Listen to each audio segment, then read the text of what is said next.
ኢትዮጵያ ከፓሪሱ 8ኛው ኦሎምፒያድ እስከ ሜልቦርን 15ኛው ኦሎምፒክ ድረስ ከ30 ዓመት በላይ የኦሎምፒክ አባል ለመሆን ስትጠይቅ ቆይታለች። ይህን ያህል የደከመችበት የአባልነት ጥያቄ ለመላው አፍሪካ ሀገራትም ጭምር በሩን አስከፈተ። እኖ በትላንት አመሻሽ ፍጻሜውን ባገኘው የፓሪስ ኦሎምፒክ ድግስ ተደግሶ አፍሪካውያንም በዚህ ግብዣ የግድ መገኘት እንዳለባቸው ተደርጓል። ውድ የአዱ ቤተሰቦች በዛሬው ስፖርታዊ ጥንቅራችን የኢትዮጵያን ኦሎምፒክ አጀማመር ታሪክ በጥቂቱ የምናስቃኛችሁናል። ወልደ ሐዋርያ ዘነበ ነኝ። አብራችሁን ቆዩ። እንዲህ ያለ አፍሪካውያን ከድግሱ እንዲቀሩ የማይፈልግበት ዘመን ላይ መድረሱን ስናስብ አስቀድማ በኦሎምፒክ ለመሳተፍ የጠየቀችው ኢትዮጵያ መሆኗንም እናስታውሳለን። ያኔ ታዲያ አፍሪካውያንም በሙሉ ለስፖርቱ ያልበቁ እንደሆኑ እየተነገረ ለኢትዮጵያን ቦታ የለንም ተባለ። የአባልነት ጥያቄዋን አልቀበልም ያለውን ዓለም አቀፉን የኦሎምፒክ ማህበር አሸንፋ ኢትዮጵያ ቀዳሚት ጥቁር አፍሪካዊት ሀገር ሆናለች። እንዲህ ባንድ አረፍተ ነገር እንደተገለጸው ግን የቀለለ አይደለም። 6 ዓመት ኦሎምፒያድ ወይም 24 ዓመታት ያስቆጠረ ፍላጎትና ጥረት ራሱን የቻለ የዲፕሎማቲክ ብልጠት ሁሉ የጠየቀ ነበር። ኢትዮጵያውያንም ሆኑ ሌሎች አፍሪካውያንም የኦሎምፒክ ድግስ ተጋባዦች ሊያውቁት የሚገባው ከ68 ዓመታት በፊት የኦሎምፒክ ጽዋው ላይ የተሰበሰበው የማህበርተኞች ኮሚቴ ኢትዮጵያ የምትባል ሀገር የት እንደምትገኝ ጠይቀው ምስራቅ አፍሪካ መሆኗ ሲነገራቸው ቅስም የሚሰብር ምላሽ እንደሰጡ ማሰቡ ኢትዮጵያ ምን ያህል ዋጋ እንደከፈለች ያሳውቀናል። ከሁለተኛው የዓለም ጦርነት ማግስት 14ኛው ኦሎምፒያድ ዌምብሊ ስቴዲየም ላይ ሲካሄድ ለዩናይትድ ኪንግደም በ400 ሜትር ወርቅ ሜዳሊያ ያስገኘው የቀኝ ግዛቷ የጃማይካው ልጅ ዊንት ነበር። ከዚህ በፊት ኦዌንስ ደጋግሞ በማሳየት በዝላይ ወርቅ ያገኘ መጀመሪያው ጥቁር ሰው መሆኑ አይዘነጋም። ሂትለር በሱ አንገት የሜዳሊያውን ሀብል አላንጠለጠለም አለ። ጥቁሮቹ ለስፖርት ቢሆኑ ብቁ አይደለም የሚለው ሐሳብ እንዲህ የተባለው ከኦዌንስ በፊት በፓሪስ ኦሎምፒያድ ለኢትዮጵያውያንም ማመልከቻ የተሰጠ ምላሽ ነበር። ያም አፍሪካውያን በሚል ቃል ደብዳቤ ተጻፈ ነበር። በሂትለር ላይ ታየውም ይሄው ነበር። ሂትለርና የሱን አክሰሶች ያሸነፉት መንግስታት ቀንደኛይቱ የቃል ኪዳን ነገር የነበረችው እንግሊዝ ከተማ ላይ ደግሞ ያሰለፈችው ዊንት ወርቅ አመጣላት። ግና አሁንም የጥቁሮች ብቃት በኦሎምፒክ ኮሚቴው ዘንድ ሊታይ አልቻለም። የዊንትን ማሸነፍ የኢትዮጵያና የአፍሪካ ኦሎምፒክ ቁጥር 2 ባለውለታ ሊባል የሚችለው ስዊድናዊ ሻለቃ ኦኒ ኒስካነን የኢትዮጵያ የኦሎምፒክ ማህበርተኝነት ጥያቄን እንዲቀበሉት መከራከሪያው አደረገ። ይህ የሆነው ለንደን ሁለተኛ ጊዜ ኦሎምፒክን በደገሰችበት ጊዜ ነበር። ያን ጊዜ አንዲት አፍሪካዊት ሀገር አልነበረችም ከደቡብ አፍሪካ በስተቀር። የደቡብ አፍሪካው ፕሪቶሪያ መንግስትንና ሀገርን የወክሉት ደግሞ እንዳለ ነጮች ነበሩ። የአይድ ፓርኩ ጉባኤ አፍሪካዊት መሆኗን ሲረዳ የኢትዮጵያ አባልነትን ውድቅ አደረገ በለንደን በ1948 ኦሎምፒክ። በቀጣዩ የሄልሲንኪ ኦሎምፒክ ላይ ብሉ ንጉሰ ነገስት ነጩን ኒስካነን ነበር መልሶ የላኩት። ስለ ኢትዮጵያ ገብተው ከነበሩ ነጮች መካከል ከነ ጆን ቤል ከነ ሙሴ ኤልግ ጋር ሊመዘገብ የሚገባው በትውልድ ፊንላንዳዊ በዜግነት ስዊድናዊ የነበረው ሻለቃ ኦኒ ኒስካነን ሽንጡን ይዞ ለኢትዮጵያ ቆመ። አሁን በሄልሲንኪ ውድድር ዊንት አላሸነፈም። ጥቁሮቹ ለስፖርት ብቁ አይደሉም ያሉትን አሻሻሉ። ጥቁሮቹ በአጋጣሚ ቢያሸንፉ አቋማቸው ይዋዥቃል ብለው ራሱን ዊንትን ጠቅሰው ተማጎቱ። ያም ሆነ ንጉሰ ነገስቱ የነበራቸው ዓለም አቀፋዊ ክብርና ዲፕሎማሲያዊ ብልጠት ሁሉ ተጨምሮ ኒስካነን በሄልሲንኪ ጉባኤ መልካም ምላሽን አገኘ። የሜልቦርን 16ኛው ኦሎምፒያድ ሊጀመር 1 ዓመት ሲቀረው ኢትዮጵያ አፍሪካ አባል መሆኗን በደብዳቤ ተገለጸ።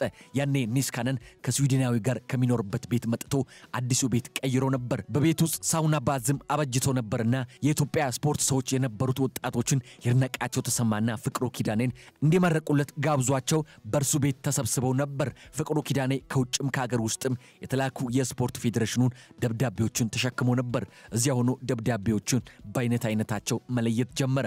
ከነዚያ ደብዳቤዎች መካከል 5ቱ ቀለበቶች ተጣልፈው የሚታይበት የኦሎምፒክ ምልክት የሚታይበት ደብዳቤም ነበር።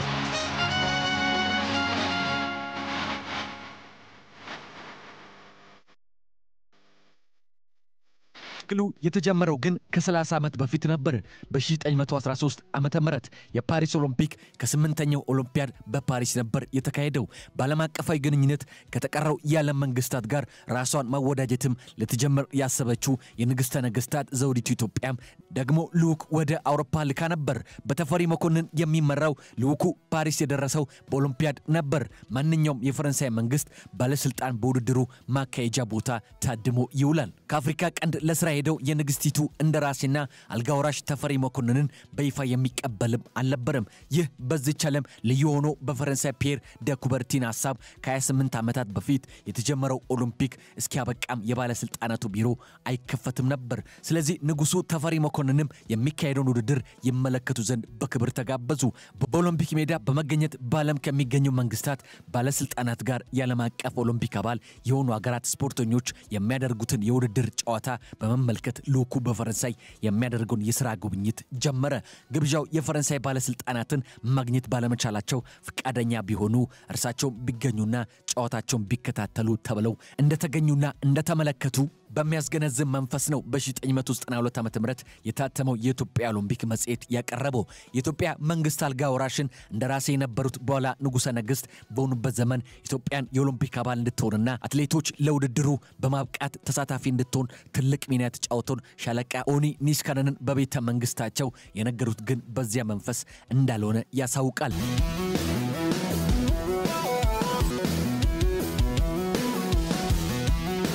የኦሎምፒክ ሀገርነቱን ጉዳይ በልዩ ትርጉም ያያዙት ንጉሠ ነገሥቱ ከስዊድን ለክቡር ዘብ የስፖርት አሰልጣኝ ሆኖ ተቀጥረው ለመጣው ለትውልደ ፊንላንዳዊ ለሆነው ሻለቃ ኒስካነን ራሱን በኦሎምፒክ አይቶ ያውቅ እንደሆነ ጠይቀውት እድሉን አግኝቶ እንደማያውቅ ሲነግራቸው በ1924 በእንደራሴነት ዘመናቸው በታዛቢነት ተገኝተን እንድንመለከት ተደርገን አይተናል ብለው ነበር የተናገሩት። ይህ እንግዲህ በ1939 ዓ.ም እንደ አውሮፓውያን አቆጣጠር በ1948 ላይ በለንደን ለሁለተኛ ጊዜ ሲካሄድ በነበረው 14ኛው ኦሎምፒያድ ሊከናወን በተቃረበበት ጊዜ ላይ ነበር።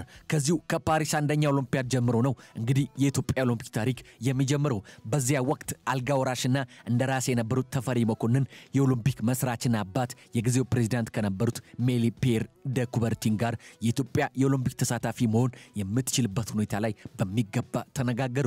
ንጉሥ ተፈሪ ከማያዩት በተጨማሪም ከደ ኩበርቲን ያገኙት ገለጻ ማረካቸው። ኢትዮጵያ መካፈል የማትችልበት ምንም አይነት ምክንያት እንደሌለ ኩበርቲን ነገሯቸው። በአገሯ የባሪያ ንግድ አይነት የማይካሄድ ከሆነ ወይም በመንግስት ደረጃ ባርነት የማይፈቀድ ከሆነ ኢትዮጵያም ከተቀሩት የዓለም ሀገሮች ጋር ባንድነት ተሳታፊ እንደምትሆን ነበር የነገሯቸው። ይህን ታላቅ ሐሳብ አልጋ ወራሹ ከዚያች ወቅት ጀምረው በልባቸው አኖሩ። ወደ ሀገር ሲመለሱ ከሚፈጽሟቸው ስራዎቻቸው አንዱም ሆነ የኢትዮጵያን መልክ ለመኳል ማድረግ ከሚገባቸው ዋና ዋና ስራዎቻቸው መካከል ኢትዮጵያን ባለም አቀፍ የስፖርት መስክ ማሰለፍ አንዱ ሆነ። ባዩዋቸው ውድድሮችም ኢትዮጵያን የራሳቸው ሆነ ባህልና ብቃት እንዳላቸውም ያውቃሉ።